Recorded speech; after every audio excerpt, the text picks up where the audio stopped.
I'm not moving. I always sit here. That's my son's seat. Check the ticket. Hold the aircraft. This plane is grounded. The first sign that something was wrong was not the argument.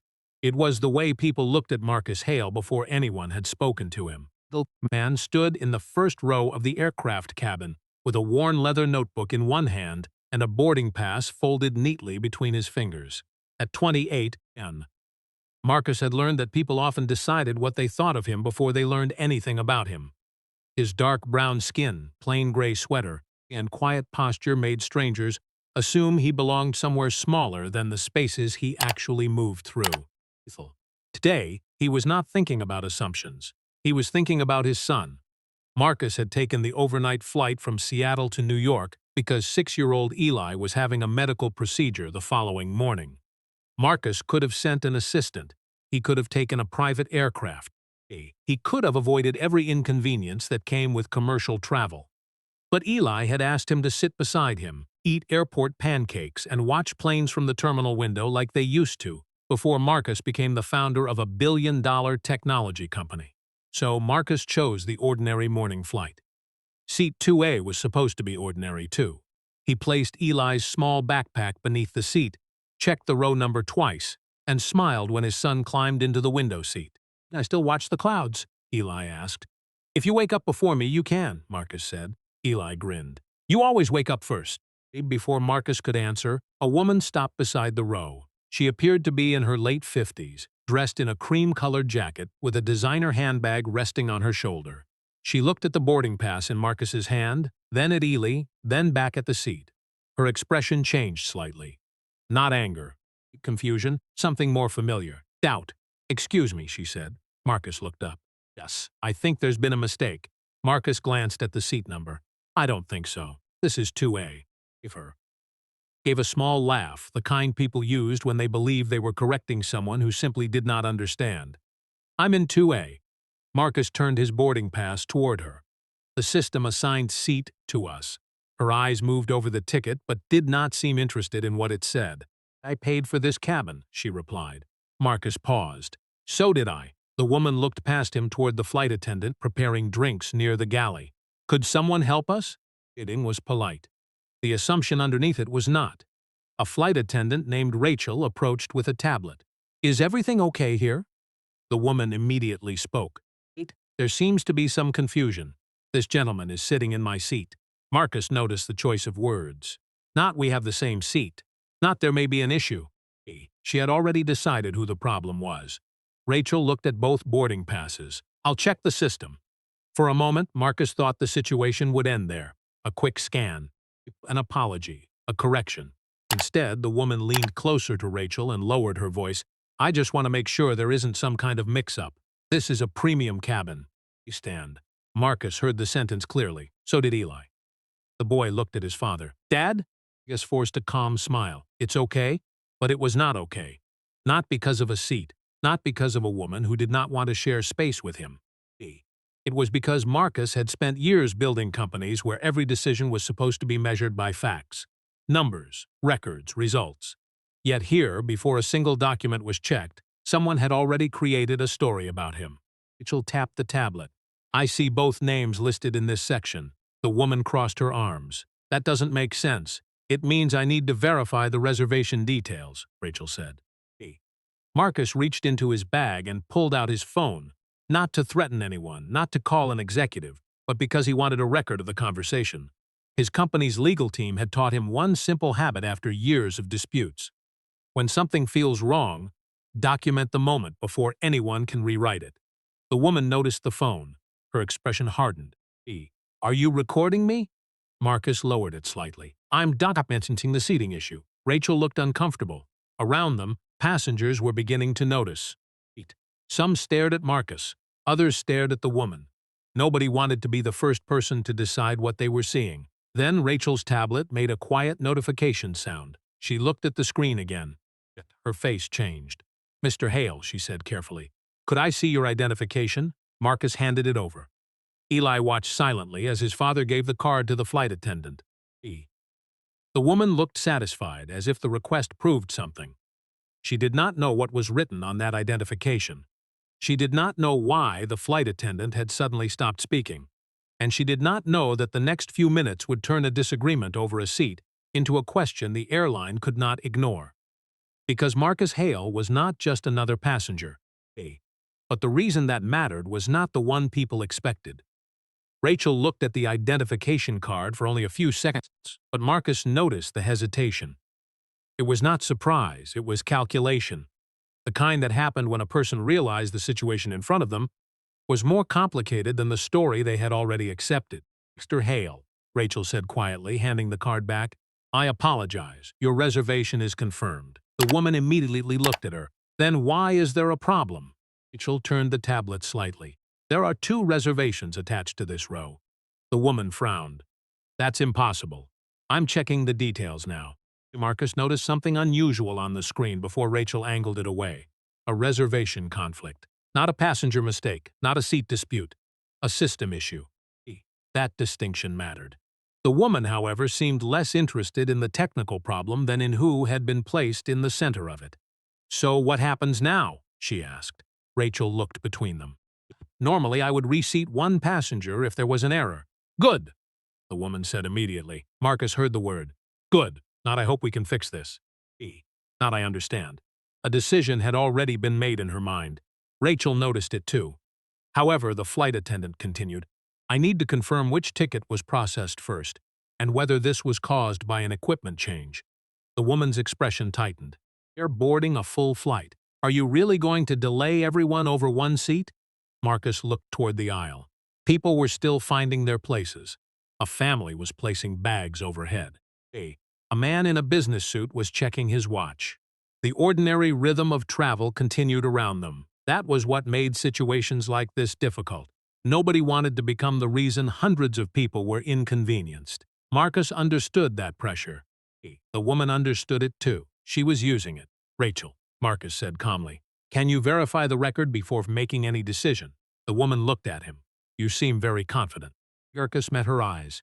"I'm asking for the same thing I would ask anyone. Check the information." For a moment, she did not answer. Then she smiled. It was not a warm smile. "You know, there are easier ways to handle misunderstandings." Marcus felt Eli shift beside him.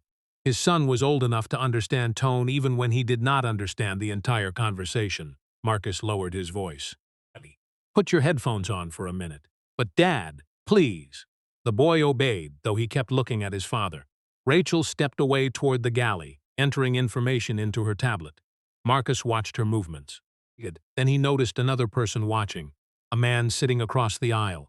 Late 30s, airline maintenance badge clipped to his jacket. He had not said anything since the argument began, but he had been paying attention. When Rachel returned, she was no longer holding only the tablet. She was holding a printed document.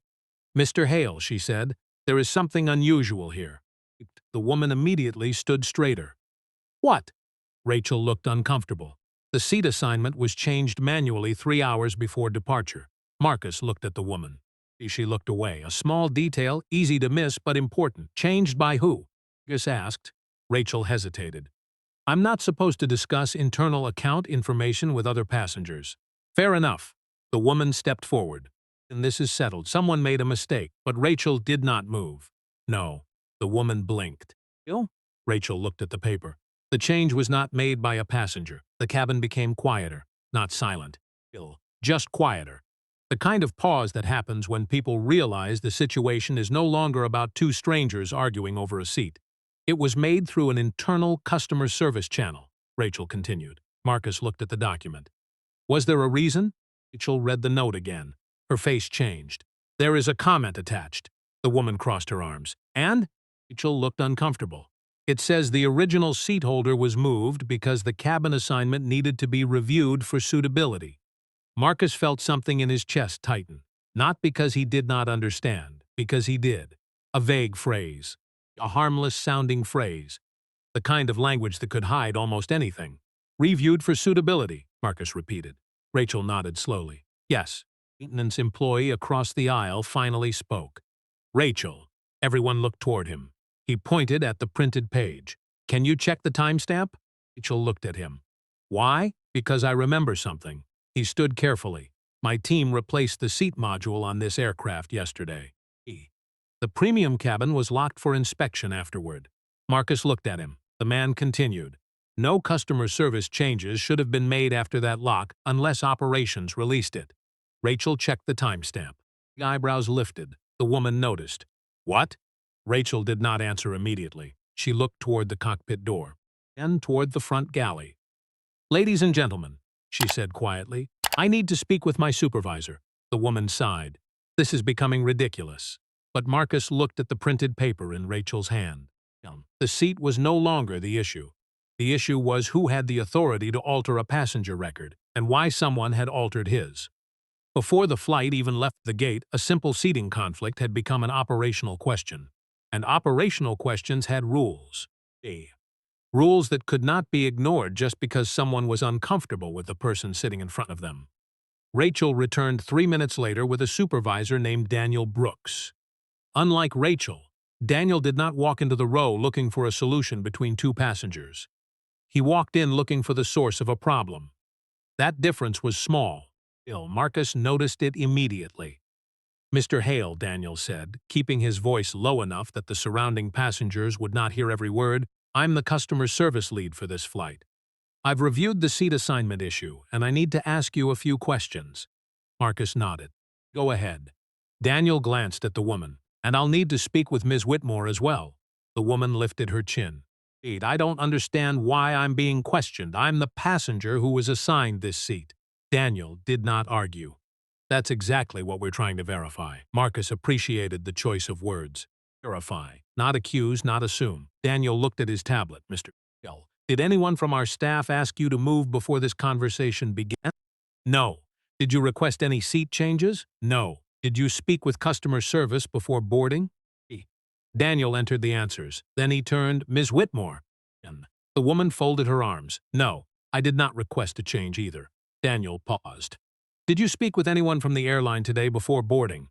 Megan hesitated, only for a moment, but it was enough. Yes, she said. Who? Representative at the lounge. What did you discuss? The woman looked irritated. My travel preferences. Daniel waited. Marcus watched the pause, stretch. It was the first moment when the woman seemed less certain, not guilty, not defeated, just aware that the conversation had moved somewhere she could not control. I asked whether there was a possibility of getting a different seat, she finally said. Daniel looked down. Did you tell the representative why? I said I wanted a quieter location. That was the only reason? Yes. Daniel looked at the screen.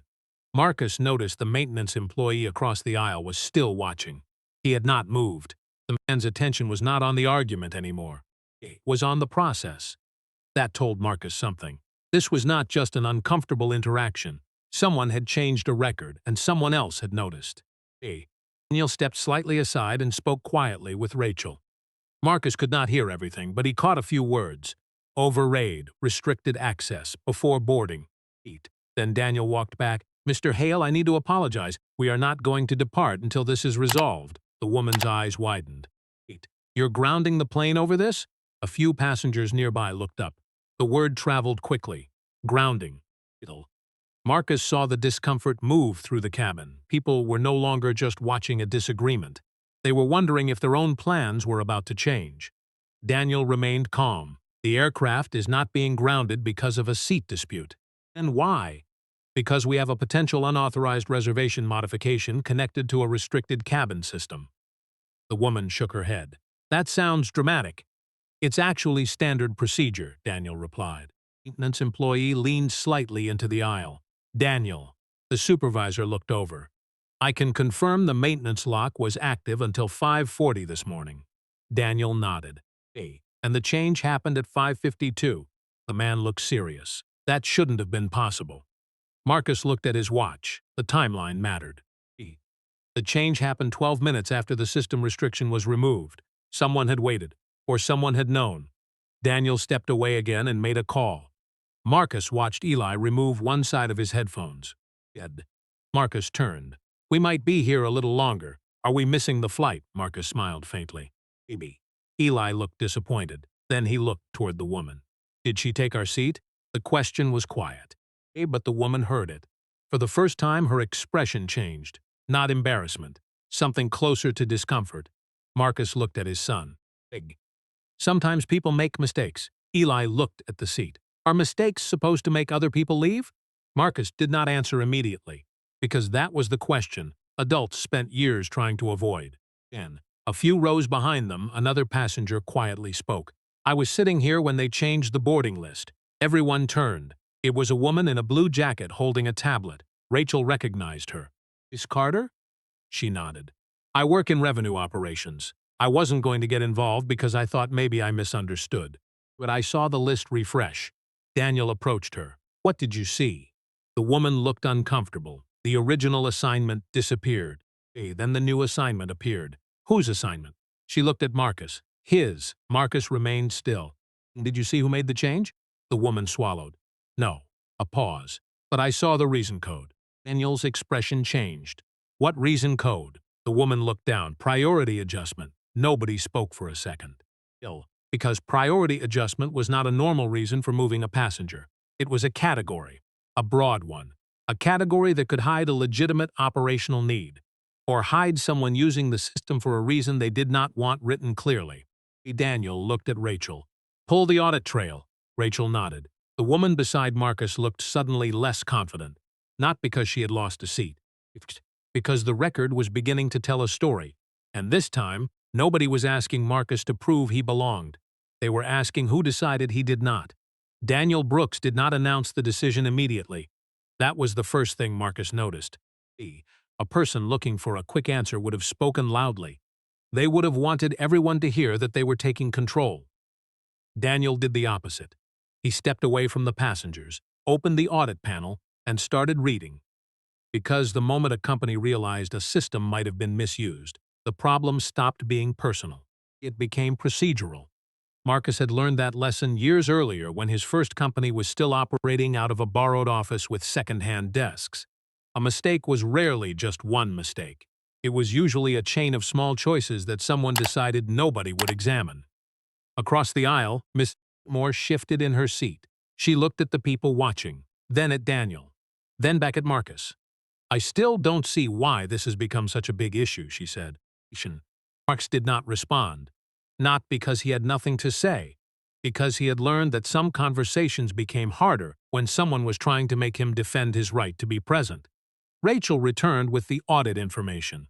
Her expression was different now. More serious. Daniel, he looked up. What did you find? Rachel glanced at the passengers around them. Identification was made using an employee credential. A few people nearby exchanged looks. Marcus stayed quiet. Whose credential? Daniel asked. Rachel hesitated. The account belongs to a customer experience supervisor assigned to the lounge. The woman's face changed, only slightly, but Marcus saw it. The name meant something to her. Daniel noticed, too. Mrs. Whitmore, he said. Do you know this employee? She looked offended. Of course not. Daniel waited. She sighed. I mean, I've spoken with staff there. I travel frequently. It wasn't my question. The woman looked away. A small movement, a small crack, not proof. Information. Marcus looked at Daniel. Is the employee still working? Daniel shook his head. No. You're contacting operations now. The maintenance employee spoke again from across the aisle. Was the change approved? Daniel checked. No approval record. Dan nodded slowly. Then it was an override. The word sat there. An override, not a mistake. Not a technical glitch. A person had entered the system and forced a result. Marcus looked at the seat beside his son. A few minutes earlier, it had just been a seat. Now it represented something larger. It's questioned. Who gets believed?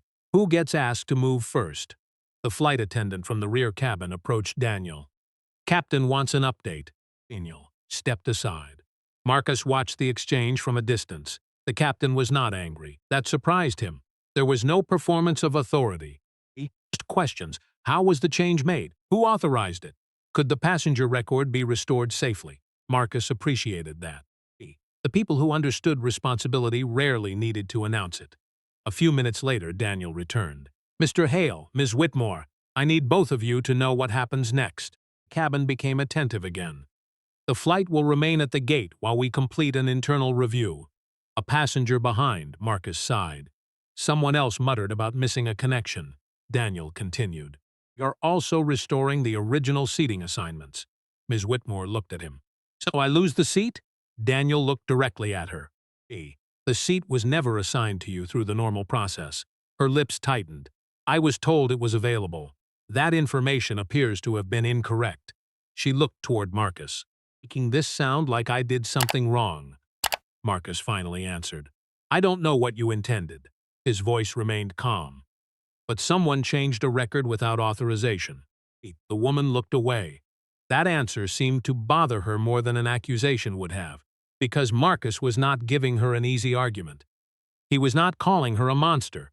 He was asking the question that mattered. This happened, and who allowed it? Then Daniel received another notification. He read it once. Again, Mr. Hale. Marcus looked up. Yes? There's something else. The tone was different. What? Daniel lowered the tablet. The reservation change was not the only modification made. Marcus felt his attention sharpen. What else? Daniel looked at the screen. Your passenger profile was accessed before the seat change. A pause. Someone opened your account information. The woman beside him immediately said, I had nothing to do with that. Marcus looked at her. He had not accused her. Nobody had. And that reaction told him something. Daniel noticed it too, but he did not chase the conclusion. Not yet. Instead, he asked the only question that mattered. Access the profile. Rachel looked at the audit trail. Then she stopped. Daniel, what? She turned the tablet around. The name was visible. The employee who accessed Marcus's profile was not the same person who changed the seat. Two different actions, two different credentials, two different moments. Which meant the seat was not the beginning, it was a consequence, and whatever had started before boarding had reached the aircraft with them. Marcus stared at the tablet for a moment. Not because he recognized the name, because he didn't, and somehow that made it worse. A person he knew could have a motive. A person he had worked with could have a disagreement, a grudge, a misunderstanding. A stranger with access was something else. Who is it? Marcus asked. Rachel looked at Daniel. The supervisor answered instead.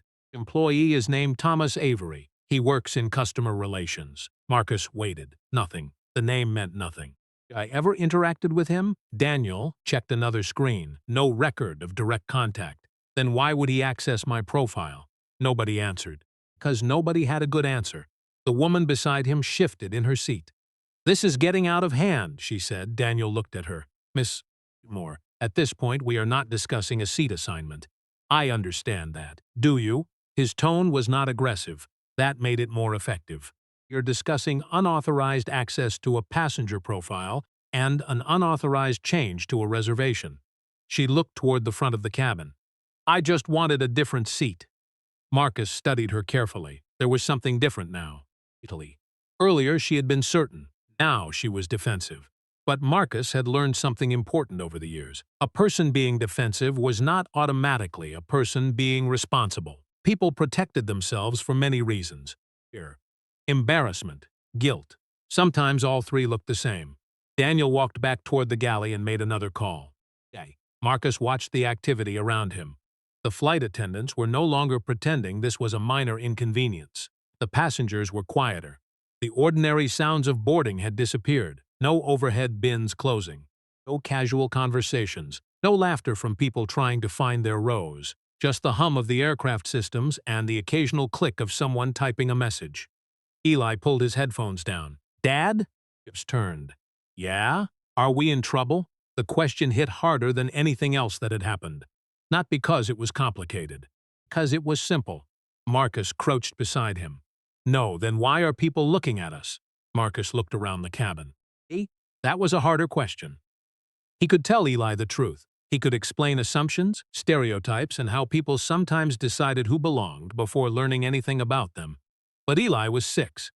He deserved an answer that did not make the world feel heavier than it already was. Sometimes, Marcus said, people see a problem and they don't know what the problem is yet. Eli thought about that. Like when I blamed Max for breaking my Lego? Marcus almost smiled. Exactly like that. Max didn't do it. No, so people can be wrong all the time. Eli nodded slowly. You say sorry? Marcus looked toward the front of the cabin. That depends. On what? Marcus adjusted his son's backpack strap. On whether they care more about fixing it or protecting themselves. Eli was quiet after that. A few rows away, Daniel ended his call. Then he approached Marcus. Mr. Hill, I owe you a clearer explanation. Marcus stood. Okay. We have confirmed that your profile was accessed by Thomas Avery at 5:41 a.m. What information was viewed? Daniel glanced down. Your loyalty status, travel history, and account notes. Marcus frowned. Account notes? Yes. What notes? Daniel hesitated. Internal customer notes. Marcus noticed that hesitation. What does that mean? Daniel looked uncomfortable. It means employees can leave internal comments after customer interactions. Marcus understood. A system built to help employees remember important details could also become a place where assumptions survived. Who wrote the notes? Chris asked. Daniel checked. The earliest note was created 2 years ago. By who? Daniel looked at the screen. Another employee. And what did it say? Daniel took a breath. I don't think you're going to like this. Marcus waited. The note described you as a high-profile traveler requiring additional verification. Marcus felt something cold settle in his stomach. Not anger, recognition, because he had seen versions of this before. A phrase that sounded professional. A phrase that sounded protective. A phrase that quietly changed how people treated someone. Additional verification, Marcus repeated. Daniel nodded. There were multiple similar notes added over time. About me? Yes. Were they accurate? Daniel looked down. I'm reviewing that now. Marcus looked past him toward the aircraft window. The runway sat beyond the glass. Planes moved. People traveled. Everything outside continued normally. Inside, a question had emerged. Not whether Marcus belonged in seat 2A, whether the system had been quietly teaching people to doubt him long before today. Then Daniel received another message. His face changed. Mr. Hale. Marcus turned. What now? Daniel lowered his voice. The airline's compliance team is joining the review. Why? Daniel looked at the tablet. Because one of the notes attached to your profile was marked as a safety concern. Marcus frowned. A safety concern. Based on what? Daniel hesitated, then he answered. Complaint from another passenger. Marcus looked toward the cabin. Who?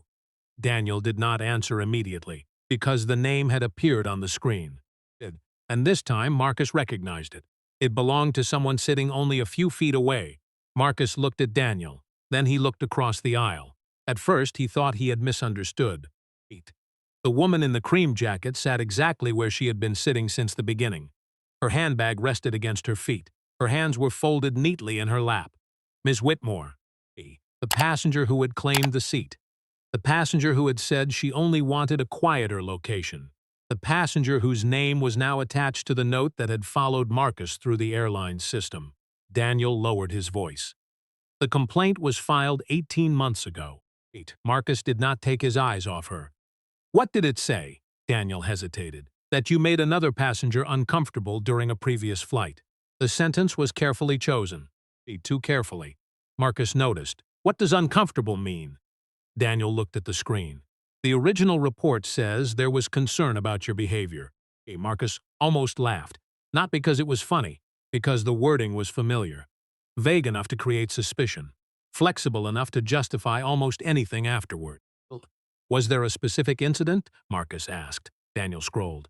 There was a note about an argument involving a seating dispute. Marcus looked at Miss Whitmore again. She was watching them now. She knew they were talking about her. Same person? Marcus asked. Daniel did not answer immediately. That was answer enough. Marcus walked a few steps into the aisle, not toward her, just enough to speak without making the entire cabin part of the conversation.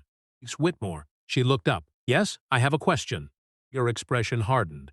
What kind of question? Did you file a complaint about me 18 months ago? The color in her face changed, only slightly. It was there. I don't know what you're talking about. Marcus looked at Daniel. Daniel remained silent. The supervisor was giving her room to answer. That mattered. A person could still choose honesty. I have flown dozens of times, Miss Whitmore said. I don't remember every interaction. Marcus nodded. That's fair. She seemed surprised by that response. But I do need to understand something, he continued. A complaint from another passenger led to notes being placed on my profile. Her eyes moved toward Daniel. You're saying my complaint did that? No, Marcus said. I'm saying I'm trying to understand what happened. The distinction mattered. He was not accusing her. He was asking for facts. Miss Whitmore looked uncomfortable. I reported something that happened. Happened? She looked away. The cabin was still. Finally, she said, you were angry. Marcus waited. Raised your voice. Did I threaten anyone? No. Did I use profanity? No. Did I refuse instructions? She did not answer. Daniel checked the record. No. Marcus nodded slowly. So the concern was that I was upset. Ms. Whitmore's expression tightened. That is not what I said. Ill. No, Marcus looked at the tablet in Daniel's hand. But it's what the record became. Nobody spoke, because that was the part no one could argue with. Ill. A real event could become something different after passing through enough systems. A disagreement could become a warning. A warning could become a profile. A profile could become a reason someone was treated differently years later. Daniel looked troubled. Mr. Hale, I want to be clear. A customer note should not determine how employees interact with you. Marcus looked at him. But it did. Daniel did not defend the airline. He did not deny it. He simply nodded. Yes, that honesty mattered. Enough to fix everything, but enough to separate him from the people who had created the problem. The maintenance employee across the aisle spoke quietly. My question is this. Everyone looked over. He pointed toward the tablet. If the complaint was 18 months old, why was it accessed today? Rachel checked the system. Her fingers moved quickly. Then she stopped. Because someone searched his profile this morning. Who? She looked at Daniel. Thomas Avery. The cabin changed again. Because now the timeline was becoming clearer. Thomas Avery had not randomly opened Marcus's account. He had searched for him. Then someone had changed his seat.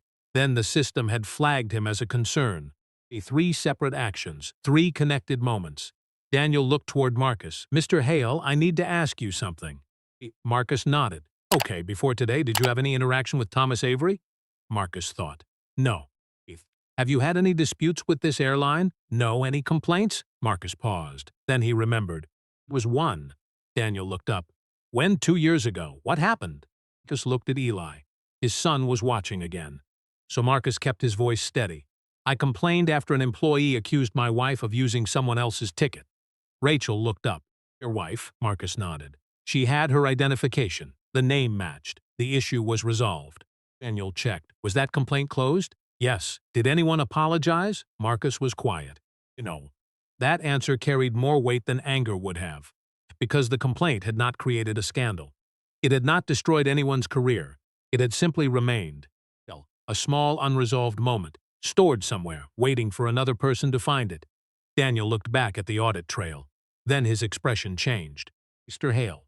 What? There is one more thing. Marcus waited.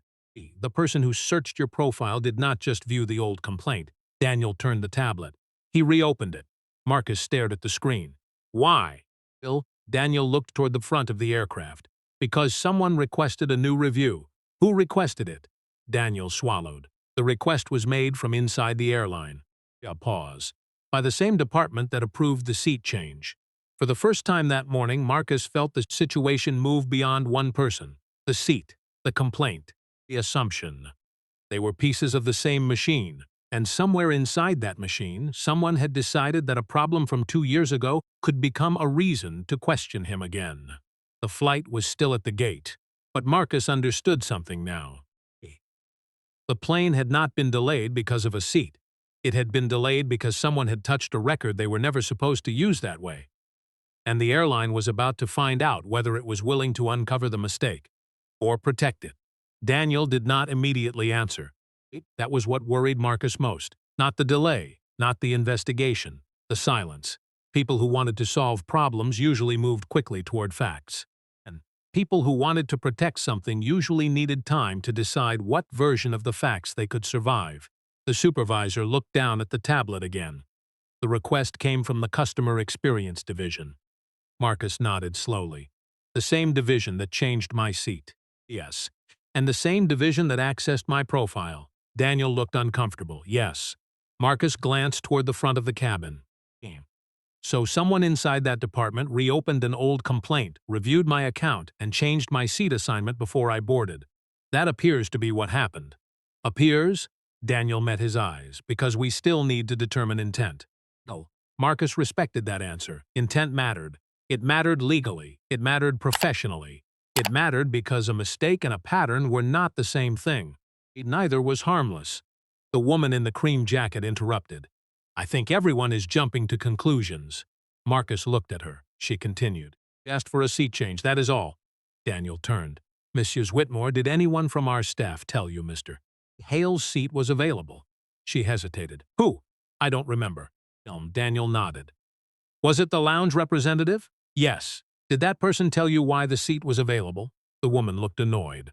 He said it was being reviewed. Marcus caught the phrase. Reviewed. The same word, not reassigned.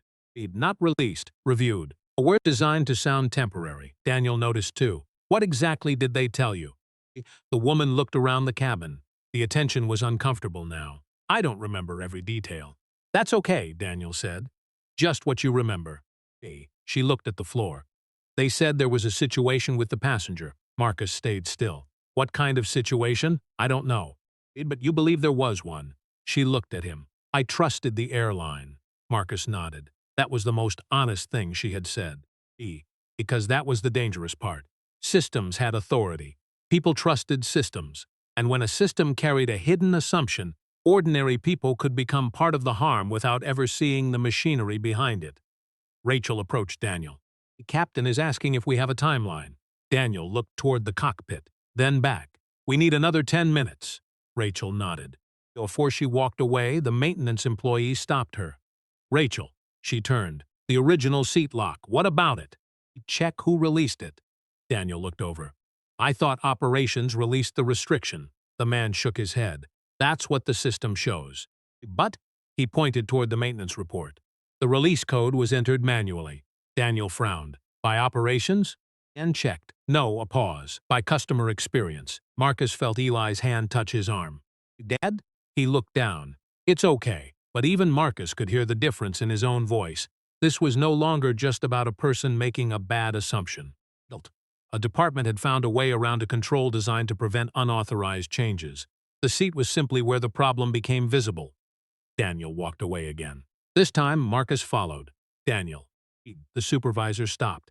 I need to ask something. Sure, if you find that someone inside your company misused my information, what happens? Daniel did not give him the answer people expected. He did not say they'll be fired. He did not promise a dramatic punishment. Instead, he said, first, we preserve the records. Marcus nodded. Then, we determine what policies were violated. And then the company decides consequences based on responsibility. Marcus studied him. That sounds slower than people want. It is. Why? Daniel looked toward the passengers waiting in their seats. Because a company that punishes the wrong person quickly is not necessarily a company that fixes the problem. Marcus respected that. But he also knew something else. Slow justice could become delayed justice if nobody pushed it forward. Daniel. Yes? I don't want someone punished because they embarrassed me. The supervisor listened. I want to know why a complaint that should have been closed was allowed to follow me. Daniel nodded. That is the right question. A message appeared on his tablet. Then his face changed. Not fear, concern. What is it? Marcus asked. Daniel looked up. We found the original complaint file, and it was missing the attached employee review. He frowned. What does that mean? It means the complaint stayed in the system, without the resolution. Yes. Marcus looked out the window again. The aircraft was still parked. Passengers were waiting, but now he understood the shape of the problem. The airline had not created one bad moment. It had created a trail where incomplete information could survive longer than the truth. Then Daniel said something that made Marcus turn back. The employee who handled the original complaint marked it as resolved. Marcus waited. But the resolution was never uploaded. Why? Daniel looked at the screen. Because the employee who closed the complaint left the company 3 weeks later. Marcus frowned. Nobody reviewed the missing file. Daniel shook his head. No, the answer was simple, and that was what made it dangerous. No villain, no dramatic conspiracy. Just a system where everyone assumed someone else had checked. Daniel looked at Marcus. There is one more thing you should know. What? The employee who closed the original complaint, he paused, was Thomas Avery's supervisor. Marcus felt the pieces connect. Either not perfectly, not completely, but enough. The person who searched his file today was connected to the person who handled the complaint before. The same unresolved record. The same department, the same passenger. Different years, different moments, same pattern. Daniel lowered the tablet. We need to remove you and your son from this cabin temporarily while we complete the review. Marcus looked at him. Are we being removed? No. Daniel shook his head. You are being protected as part of the review. The wording mattered. Marcus looked at Eli, then at the seat that had started everything. A seat he had paid for. A seat he had never asked anyone to defend. But now, because someone had decided he needed to be questioned before he needed to be believed, an entire aircraft was waiting for answers. Marcus picked up his son's backpack, and as he stepped into the aisle, he noticed something on the tablet in Daniel's hand. A new alert. The compliance team had responded, and they were not asking for Marcus Hale's information. They were asking for the names of every employee who had accessed his profile in the last 2 years. Marcus followed Daniel off the aircraft with Eli walking beside him. The move was quiet, no announcement, no explanation to the other passengers. That was intentional. Daniel had arranged a private area near the gate where Marcus and Eli could wait while the airline reviewed the records. And a customer service agent brought them water. Another employee offered Eli a coloring packet from the lounge. It was a small gesture, but Marcus noticed something important. The people handling the situation now were trying to reduce harm. They were not pretending harm had not happened. That difference mattered. Eli sat at the small table and opened the coloring packet. Are we still going to New York? He asked. Marcus sat across from him. I don't know yet. Eli looked disappointed. Are we going to miss the appointment? Marcus looked at his son. That was the part nobody in the aircraft cabin could see. A delayed flight was not just a delayed flight. It was a father calculating whether he had enough time to get his child where he needed to be. I'm working on it, Marcus said. Eli nodded.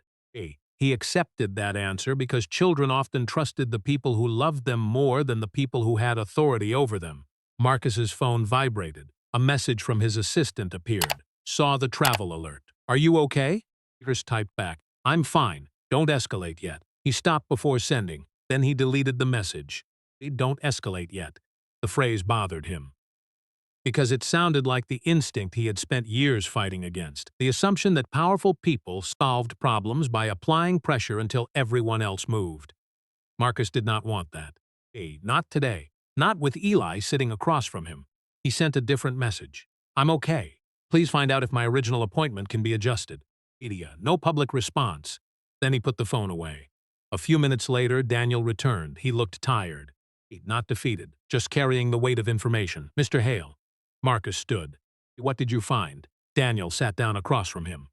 The compliance team identified 11 employees who accessed your profile over the last 2 years. Marcus stayed quiet. 11. Yes. Were all of them connected to complaints? Daniel shook his head. No. Then why were they looking? That is what we are investigating. Marcus nodded. How many people accessed my profile today? Daniel looked down. 3. Yes.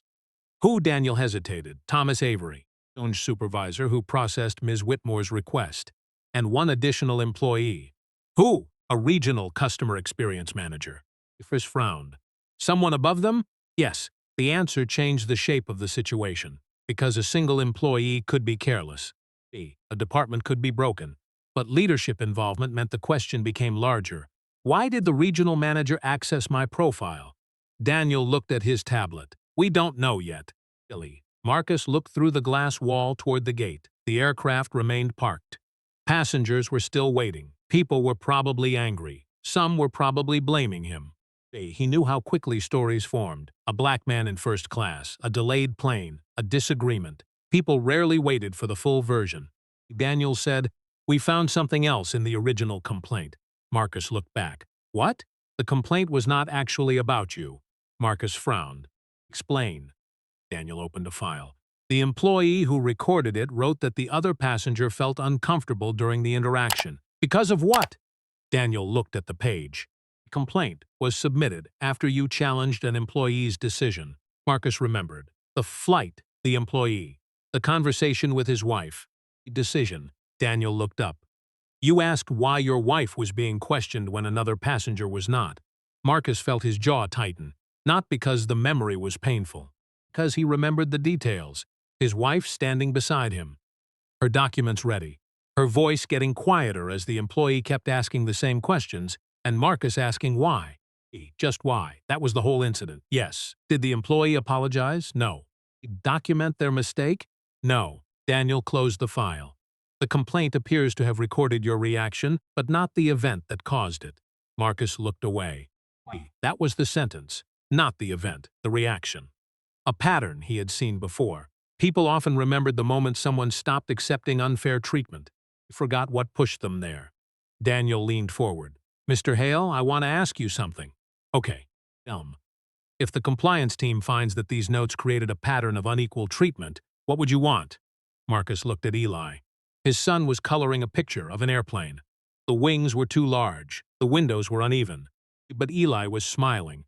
Marcus thought for a moment. "I don't want a statement." Daniel listened. "I don't want someone saying they regret what happened because they got caught. What do you want?" Marcus looked back at him. "I want the system to stop teaching people a version of me that isn't true." Daniel wrote nothing down. He simply nodded. Then his tablet received another alert. This time he read it longer. Marcus noticed. "What?" Daniel looked up. "Captain has approved holding the aircraft." "Until when?" Daniel swallowed. "Until compliance completes the first review." Marcus understood. That was no longer a customer service delay. That was an operational decision. A company had decided the risk of continuing was greater than the cost of waiting. Then Daniel added, "And there is one more development." "What?" "Compliance team wants to speak with Ms. Whitmore." Marcus looked toward the gate. Why? Daniel's answer was quiet. Because her original request was not the first time she asked for a different passenger to be moved. Marcus froze. Not because it proved everything. It did not. But because it meant the seat dispute was no longer an isolated moment. It was a question about a pattern, and now the airline had to decide whether it had been watching that pattern for years or helping it continue. Daniel's sentence stayed with Marcus longer than he expected, not because it surprised him, because it confirmed something he had spent years learning about organizations. Problems rarely begin when someone finally notices them. They begin much earlier, when people notice something small and decide it is easier not to ask another question. "What do you mean this wasn't the first time?" Marcus asked. Then Daniel looked toward the gate area where Ms. Whitmore was still seated under supervision. "We are still verifying the details," he said, "but compliance found previous seat change requests connected to her travel history." "Requests involving other passengers?" "Yes." Marcus waited. "How many?" Daniel checked the information. 3. "Those passengers black?" Daniel did not answer immediately. That hesitation told Marcus enough. "Daniel." The supervisor looked at him. "Fictional. Are you asking me because you already know the answer?" Marcus looked at the floor for a moment. "No." He thought about that, then corrected himself. "I'm asking because I need to know whether the system was looking for a pattern or whether the pattern was sitting there waiting for someone to notice." Daniel nodded slowly. "That's fair." The compliance team arrived at the gate area 20 minutes later. There were 3 people. A compliance director named Elaine Porter, an investigator named Victor Shaw, and a legal representative who introduced himself simply as Aaron. They did not arrive like people coming to punish someone. They arrived like people trying to understand how something had happened. Elaine sat across from Marcus. "Mr. Hill, I want to start by saying something clearly. You are not being investigated." Marcus nodded. "I appreciate that. We are reviewing the airline's actions." "Good." Elaine opened a folder. "We have reviewed the reservation changes, access logs, employee activity, and historical notes attached to your profile." Marcus glanced at the folder, and paused. "We found irregularities." "That's a broad word." "It is. Can you be specific?" He looked at Daniel, then back at Marcus. "Yes." She opened the file. "Your profile contained 7 internal notes that did not meet documentation standards." Marcus listened. 3 of those notes referenced situations where employees described you as difficult, aggressive, or requiring additional review. "And the evidence?" Elaine looked down. "In 2 cases, there was no supporting documentation." Marcus nodded. "And the third?" "The third involved the complaint from 18 months ago." "The one from Ms. Whitmore?" "Yes." Pierce leaned back. "What did the investigation find?" Elaine took a breath. "That the complaint was entered correctly as a customer concern." Marcus waited. But the internal interpretation changed over time. How?" Elaine looked at the documents. "The original complaint described a disagreement. It became a behavioral risk indicator." Marcus was quiet. There it was, the transformation. Each disagreement became a warning. A warning became a profile. A profile became a reason to treat him differently. "Who changed it?" Marcus asked. Elaine answered carefully. No single person. Marcus looked at her. Meaning, different employees added different notes. Different managers reviewed them. Different people accepted the previous descriptions without reviewing the original context. Marcus nodded. A chain. Not one dramatic decision. Small decisions. That was often how systems failed. Elaine continued. We also found that employees were more likely to open your profile after seeing the internal notes. Marcus looked at her. Because the notes told them what to expect. Yes, the room became quiet. Eli looked up from his drawing. Dad? Marcus turned. Yeah, are they done? Marcus smiled slightly. Not yet.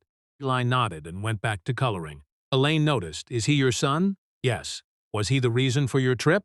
Marcus nodded. Elaine looked down. That matters. Marcus looked at her. Why? Because when we reviewed the travel history, we found that your previous complaints were often connected to moments when you were traveling with family. Marcus frowned. What does that mean? Elaine looked uncomfortable. It means the moments when employees described you as difficult were often moments when you were advocating for someone else. He's thought about that. His wife, his son, his mother years earlier. Situations where he had asked a question because someone beside him needed support. Jane continued. That does not mean every reaction was perfect. Marcus nodded. I know, that answer seemed to surprise her. I have been angry before, he said. Nobody interrupted. I have said things the wrong way. I have been tired. I have been impatient. He looked toward Eli. But being imperfect does not mean someone gets to create a version of me that follows me everywhere. Elaine wrote something down. Not a note about him. A note about the case. That difference mattered. Then Victor, the investigator, spoke for the first time. There is one issue we haven't addressed. Marcus looked at him. What issue? The seat change involving Ms. Whitmore. Marcus waited. Victor opened another file. We confirmed she requested a seat change. Okay. We confirmed an employee acted outside procedure. Okay. But we have not confirmed that Ms. Whitmore knew what actions were taken behind the scenes. Marcus looked toward the gate. The woman was still there. She may not have known. Victor nodded. That is possible. He appreciated that. Because justice required accuracy, not just a satisfying ending. So what happens now? Elaine answered. The fight remains delayed while we complete the immediate review. And Ms. Whitmore? She will be interviewed. Will she be blamed?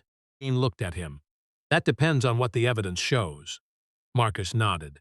Then Elaine added, but there is something you should know. What? She closed the folder. The airline has found evidence that this issue may involve more passengers than just you.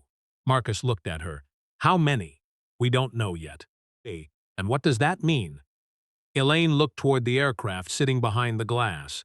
It means the question is no longer whether someone moved Marcus Hale out of seat 2A. She paused. It is whether the airline built a system where certain passengers were easier to doubt than others. For the first time that day, Marcus felt something different. Not relief. Not victory, responsibility. Because if the problem was bigger than him, then walking away after his own seat was restored would not be enough. And somewhere inside the airline's records there were probably other names, other passengers, other moments, other people who had been told, directly or indirectly, that they did not belong. Marcus did not answer immediately. The room had become too quiet. Not the uncomfortable silence from the airplane cabin earlier. This was different. This was the silence of people realizing the problem they were discussing had existed before they arrived. Elaine Porter closed the folder in front of her. We are going to continue the review, she said, but I want to be transparent with you. Some of the decisions made today may have been influenced by incomplete information that should never have followed you this long. Marcus looked at the folder. Will the airline release those records? Elaine considered the question. We have to determine what can legally be shared. That wasn't my question. She looked at him. Marcus continued. If those records affected how employees treated me, then I should know what was written about me. Elaine nodded. You're right to ask. Victor, the investigator, leaned forward. There is also something else we need to discuss. Marcus looked at him. What? The reason we found the issue today. Victor opened a separate document. When the seat conflict happened, the system generated a priority alert. Marcus frowned. A priority alert? Yes. It flagged your account because an employee attempted to override a protected reservation. And that triggered the compliance review? Yes. Marcus looked toward Daniel. So the same system that carried the problem also exposed it. Daniel nodded. That appears to be true. Here, Marcus thought about that. A broken system had accidentally protected him. That was the strange thing about failures. Sometimes the same structure that caused harm also contained the path to finding it. Elaine continued. However, the alert only activated because the employee attempted a specific type of override. What type? A protected seating modification involving a customer profile with restricted access. Marcus understood. The company had built a lock. But people had learned how to walk around it. Who created the restriction? Elaine looked down. The restriction was created after your first major complaint with the airline. Marcus looked surprised. And why? To prevent unauthorized handling of your account. That sounds like protection. It was supposed to be. Marcus waited. Elaine continued. But the internal notes attached to the restriction created a different effect. They made employees cautious around me. Yes, because they thought I was a problem. Elaine did not avoid the truth. Yes, Marcus looked away. That answer hurt more than an accusation would have, because it was not one person. It was a system doing exactly what people had designed it to do, just not what they intended. His phone vibrated again. This time it was a message from his wife, Naomi. How is Eli? Yours smiled slightly. He typed back, drawing airplanes. Still asking if we're leaving. A second message appeared. And you? Marcus stared at the screen. For a moment he considered writing. Fine, the easiest answer. The answer people gave when they did not want to explain. Instead he typed, trying to make sure this doesn't happen to someone else. He put the phone away. Elaine noticed. Your wife? Yes. She knows what's happening? She knows enough. Elaine nodded. Mr. Hale, I need to ask you something difficult. If we find that this was part of a broader pattern, would you be willing to participate in the review? Marcus looked at her. You mean as a witness? Yes. He glanced at Eli. The question was not simple, because participation meant time, attention, more public exposure.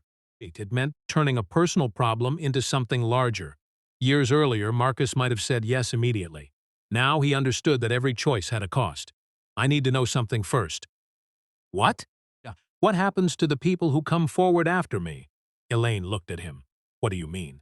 If there are other passengers, employees, anyone who experienced something similar, what happens when they speak? Elaine was quiet. Marcus continued. Because people always ask for courage from the person who was hurt. They rarely ask whether the system deserves that courage. Victor looked down. Elaine took a moment before answering. That is a fair concern. Is there protection? We can create a formal review process. Marcus nodded. It's not the same thing. No, Elaine admitted it. It isn't. That honesty mattered. Not because it solved the problem, because it showed she understood the difference between saying the right thing and building something that worked. A notification appeared on Daniel's tablet. He looked at it, then stood. Captain has an update. Everyone turned. Daniel looked toward the aircraft. The flight will not depart today. Eli looked up. Not today. Marcus crouched beside him. We'll figure it out, Daniel continued. The aircraft will be taken out of service for a compliance inspection. Marcus looked surprised. Because of the seat issue, Daniel shook his head. Because the investigation found unauthorized access attempts involving passenger profiles. The meaning was clear. The airline was no longer treating this as one customer complaint. It was now an internal control failure. Then Daniel added, the company is also placing a temporary hold on the customer experience department's ability to modify premium cabin assignments without secondary approval. Marcus listened. A real action. Not an apology, not a statement, a restriction, a change in how the system operated. It was the first sign that something might actually move. But then Victor spoke. Mr. Hale. Marcus turned. There is one thing we discovered while reviewing the access logs. Victor looked at the document. Your profile was not the only one accessed using this method. Marcus felt the room change. How many? Victor hesitated. 34. Elaine looked at him. 34 customers. Marcus looked through the glass at the parked aircraft. 34 people. 34 records. 34 moments where someone inside the system decided they needed more information before offering trust. And suddenly, Marcus understood. The seat had never been the story. It had only been the place where the story finally became impossible to ignore. Marcus sat back in the chair. 34. The number was not enormous. That was what made it dangerous. A number like 300 would have forced people to pay attention. A number like 34 could disappear inside a quarterly report, a compliance memo, a meeting where everyone agreed it was unfortunate and promised improvement. Marcus had spent enough years in business to understand that organizations were often most comfortable with problems that were serious enough to acknowledge but small enough to contain. "Do we know who those customers are?" he asked. Victor nodded. "Not all of them yet. How many have similar notes?" Elaine answered. 21. Still, Marcus looked at her. 21 people had internal descriptions attached to their profiles? Yes. And how many of those descriptions were supported by documentation? Nobody answered immediately. Marcus already knew. Not many. Elaine looked down. 7 had complete documentation. The remaining 14 require additional review. Marcus nodded slowly. That was the number that mattered. Not the fact that mistakes happened. Mistakes happened everywhere. The question was whether the system corrected mistakes or protected them. Gate agent walked past the glass wall outside the room. Passengers were beginning to leave the gate area. Some looked frustrated, some looked confused, some looked at Marcus. He wondered what version of the story they would carry with them. The man who delayed a flight, the passenger who caused trouble, or simply another person caught inside something larger than himself. "Mr. Hill," Elaine said, "I understand this has been difficult." Marcus looked at her. "That's true. I also understand you have every reason to want immediate accountability." He nodded. But we need to be careful not to turn this into a public judgment before we know the full facts." Marcus appreciated the sentence, not because it protected the airline, because it protected the truth. "Good," he said. Elaine looked surprised. "Good?" "Yes," Marcus leaned forward. "'Cause that's exactly what should have happened to me." The room went quiet. Someone should have checked the facts before creating a version of me. Elaine held his gaze. "And now?" "Ellie. Now I want the same standard applied to everyone." Victor closed the file. That was the first time Marcus noticed something change in the investigator's posture. They were no longer studying him as the person affected by the problem. They were working with him as someone who understood the problem. Daniel returned with an update. "The airline has arranged another flight option for you and your son tomorrow morning." Marcus nodded. "Thank you. Your medical appointment in New York?" "The assistant is working on moving it." Daniel hesitated. "Mr. Hale, the airline will cover the additional travel costs." Marcus looked at him. Why?" "Because the delay affected your travel." Marcus considered that. "A refund would be easy. A compensation payment would be easy. Companies often preferred transactions because transactions ended." "I appreciate that," Marcus said, "but I want something else." Daniel waited. "I want the people whose profiles were affected to be contacted." Daniel glanced at Elaine. "It may take time." "I know. We'll need approvals." "I know. We cannot promise every outcome today." Chris nodded. "I'm not asking for a promise." He looked at the closed folder. "I'm asking for a process." That word stayed in the room. Not punishment, not revenge. Process. Because Marcus understood something many people learned only after years of fighting institutions. A person could win a confrontation and still lose the larger battle. The measure was whether the system behaved differently afterward. Elaine stood. "We will contact you within 72 hours with an update." Marcus nodded. "Thank you." As they walked toward the exit, Eli grabbed his father's hand. "Are we going home?" Marcus looked down. "Not yet. Are you sad?" Marcus thought about it. He could have said no. But Eli was old enough to know when adults were avoiding the truth. "A little." "Why?" Marcus looked through the window at the airplane they had left behind. "Because sometimes you find out something is harder than you thought." Eli squeezed his hand. "Can you fix it?" Marcus smiled. "Can help." That was a more honest answer. Outside, the aircraft remained parked. The seat in row 2A was empty now, but the empty seat was no longer the important thing.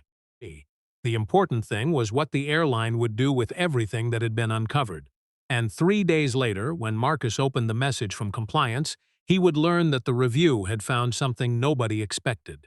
The 34 profiles were not random. They were connected by one specific internal practice, a practice the airline had never officially approved, but it allowed to continue for years. 3 days later, Marcus was sitting at his kitchen table when the compliance email arrived. Not in a conference room, not surrounded by lawyers, not standing in front of cameras. Just Marcus, a cup of coffee that had gone cold, and the sound of Eli moving toy airplanes across the living room floor. For a moment, he did not open it. He had spent 3 days wondering what the airline would say.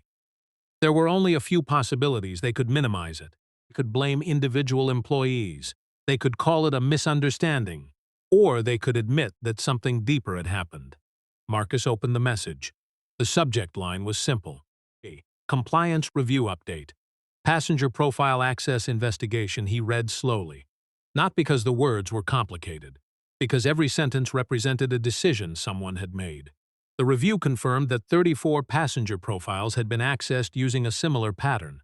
Employees had used internal notes labeled as customer awareness indicators. The notes were supposed to help employees understand previous interactions. Instead, the investigation found that they often influenced how employees interpreted future interactions before they happened. Marcus stopped there. Before they happened. That was the problem. The system was not only recording behavior, it was shaping expectations. He continued reading.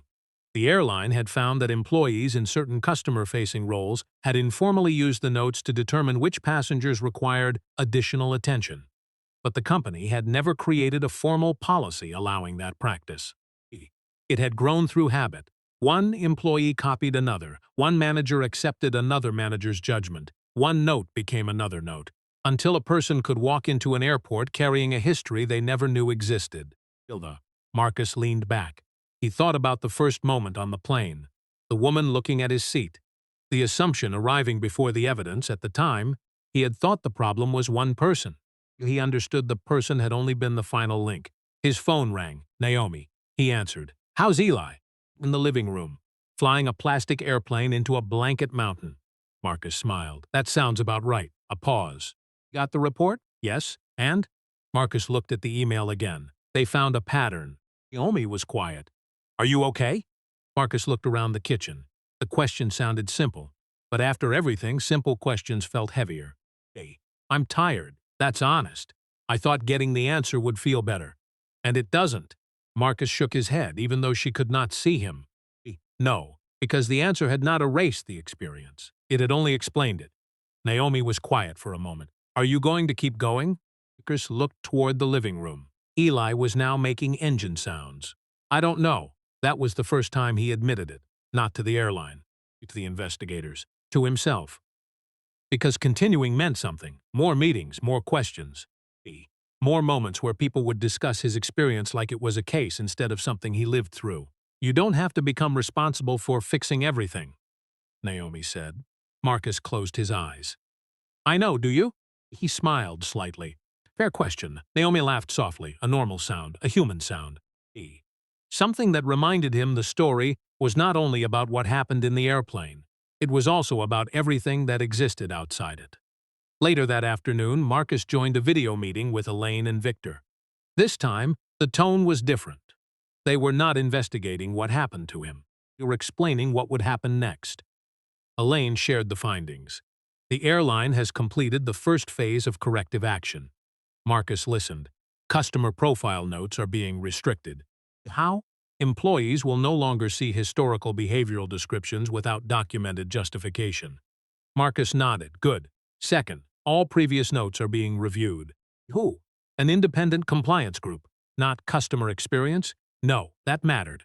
Third, Elaine continued, employees who contributed unsupported notes will undergo review. Marcus asked the question everyone expected him to ask. Are people being fired? Elaine looked directly at him. Some employment decisions may occur. But the focus is accountability based on evidence, not punishment based on public pressure. Marcus nodded. Again, the answer mattered. Then Victor spoke. Is one additional matter. Marcus looked at him. What? We reviewed the original seat incident again. Okay. Found that Ms. Whitmore did request a different seat. Marcus waited. But she was not the person who changed your reservation. Mrs. nodded. That's important. Yes, Victor continued. She was told there was a concern with your reservation. She believed the airline had already determined there was an issue. Marcus thought about that. So she trusted a system that was wrong. Yes, then she became part of the problem. Victor nodded. But not the source. Marcus appreciated that distinction, because justice became meaningless when it stopped caring about accuracy. What happened to her? Marcus asked. Elaine answered. She agreed to participate in the review. Voluntarily? Yes. Marcus was surprised. Why? Elaine looked down at her notes. She said something interesting. What? She said she kept thinking about your son, asking whether mistakes were supposed to make people leave. Marcus went quiet. Elaine continued. She said she realized she had accepted a story about you before she knew anything about you. Marcus looked toward the living room. Eli was still playing. A child's question had reached somewhere adults had spent years avoiding. Not because it was brilliant, because it was simple. Then Elaine added, Miss Moore requested to write a statement. Marcus frowned. A statement? Yes. What kind? Elaine hesitated. An apology. Marcus looked at the screen. He expected to feel satisfaction. He didn't. He felt something more complicated, because an apology could acknowledge harm. But it could not erase the moment harm happened. What did she say? Elaine looked at the document. She said she thought she was asking for a seat. A pause. She realized she was asking a system to believe a story about someone she'd never tried to understand. Marcus sat quietly. The review was not finished. Airlines still had work to do. 34 profiles still needed review. Policies still needed rebuilding. Trust still needed to be earned. But for the first time since boarding that flight, Marcus felt something change. Not because someone had finally recognized his name. Not because anyone discovered his company. Not because anyone learned how much money he had. Because the truth had finally been examined before judgment was allowed to stand. And that was the thing he had wanted from the beginning. Not special treatment. Just the same standard everyone deserved. 3 weeks later, Marcus would receive another message from the airline. This one would not be about the past. It would be about what they planned to do next. And whether he was willing to help build something better from what had gone wrong. 3 weeks later, Marcus returned to the same airport. Not because he had to, because he chose to. The decision surprised even him. For days after the review, he had considered staying away. He had enough money to avoid commercial travel forever. He had enough influence to make people answer his calls. He could have turned the entire experience into a public fight. But that would have been the easiest version of the story. The harder version was showing up. The airline had invited him to a private meeting with the compliance team, operations leaders, and several employees involved in rebuilding the review process. Not a press event, not a celebration, a working session. Marcus appreciated that. Real change usually happened in rooms where nobody was taking pictures. Elaine Porter greeted him at the entrance. Thank you for coming. Marcus nodded. Almost didn't. I know. That surprised him. You know, Elaine smiled slightly. You told us you weren't interested in being a symbol. Marcus looked at her. I'm not. That's why we asked you. Inside the conference room, the atmosphere was different from the first meeting. There were no folders labeled with his name. No investigation documents sitting between people. Instead, there were process maps, training materials, and updated system designs. Marcus sat down. Elaine began. He completed the review of all 34 profiles. And 26 required corrective action. Marcus looked at her. 26? Yes.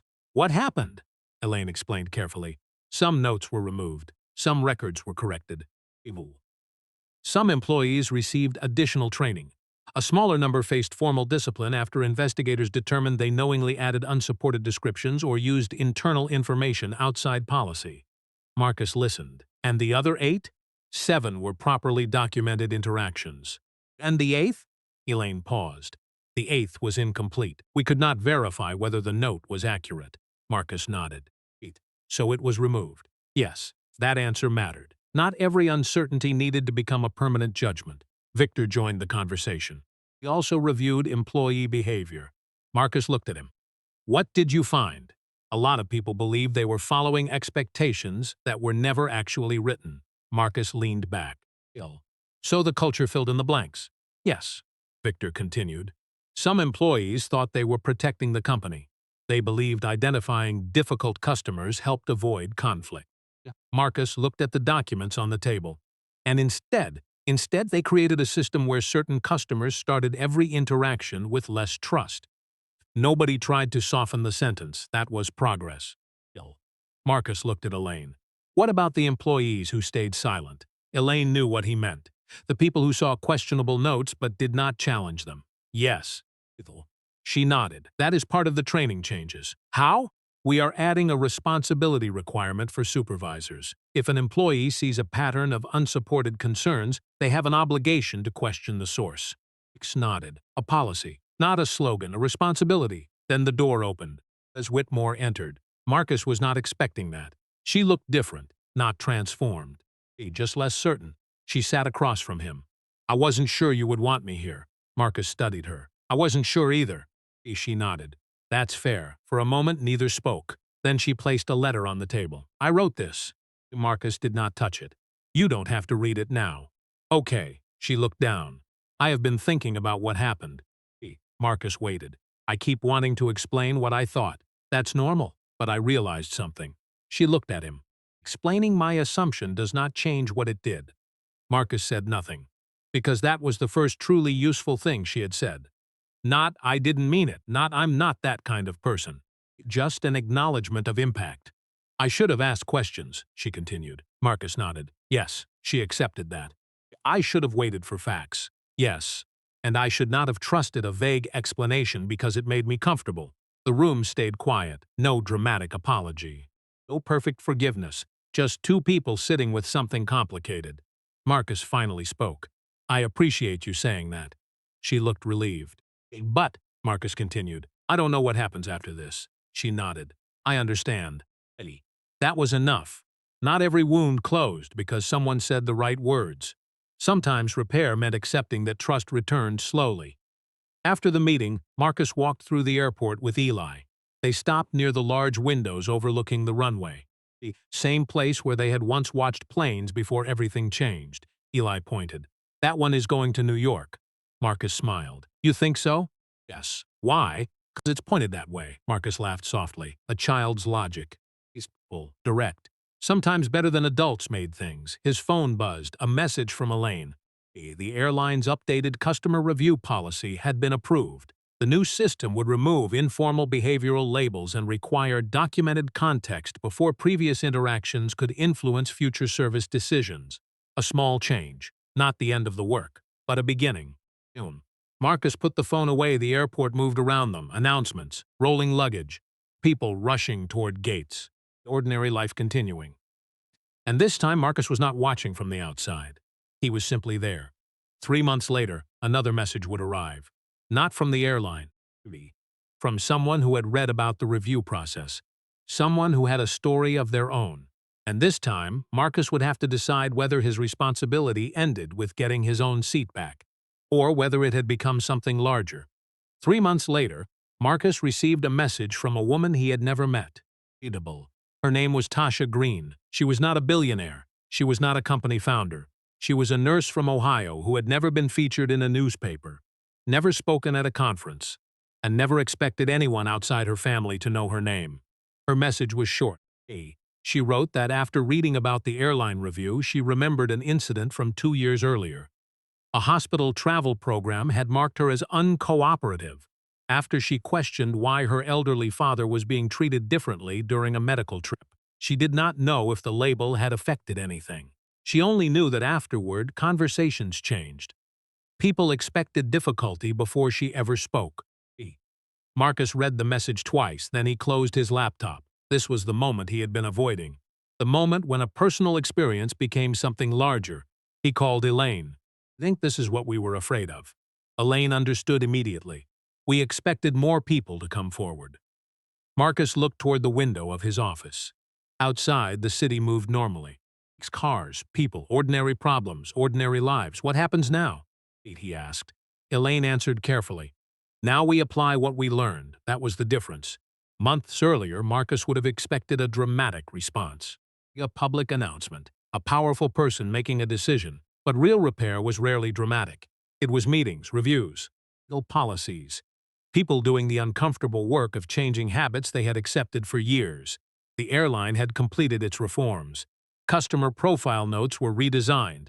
Historical complaints could no longer influence service decisions without documented context. Employees received training on separating customer behavior from assumptions about identity, tone, or belonging. Supervisors were required to review patterns instead of individual moments. The changes were not perfect. They were measurable. And that mattered. And Marcus never received the apology he originally imagined. Not because nobody apologized, several people did. But he eventually understood something important. An apology was about the past. A better process was about the future. A month later, Marcus attended a small meeting with airline employees, community representatives, and customer advocates. No cameras, no stage, just people around a table. A young employee raised her hand. "I want to ask something." Marcus nodded. "Go ahead." "How do we know when we are protecting people and when we are making assumptions about them?" Marcus thought for a moment. Then he answered honestly. "I think you ask whether you would make the same decision if you knew nothing except the facts." The employee wrote that down. Not because it was a perfect quote, because it was a practical question, the kind that could change a decision before it became a problem. Later that evening, Marcus took Eli to the airport. Not for a flight, just to watch planes. It had become their tradition again.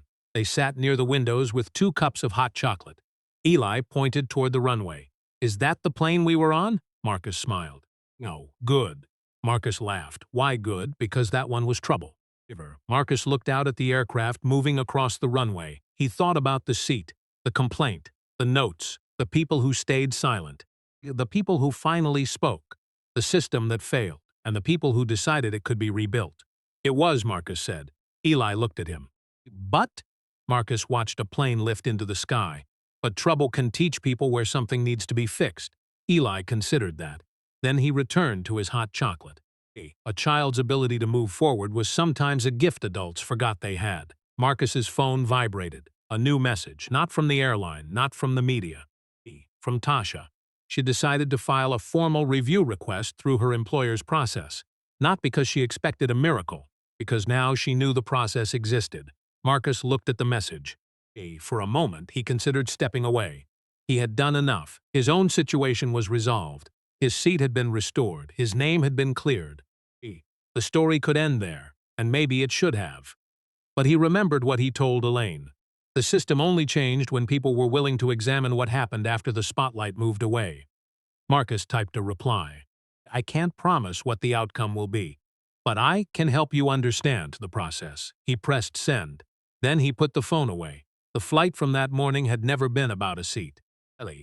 It had been about what happened when people decided someone needed to prove they belonged before they were allowed to simply belong.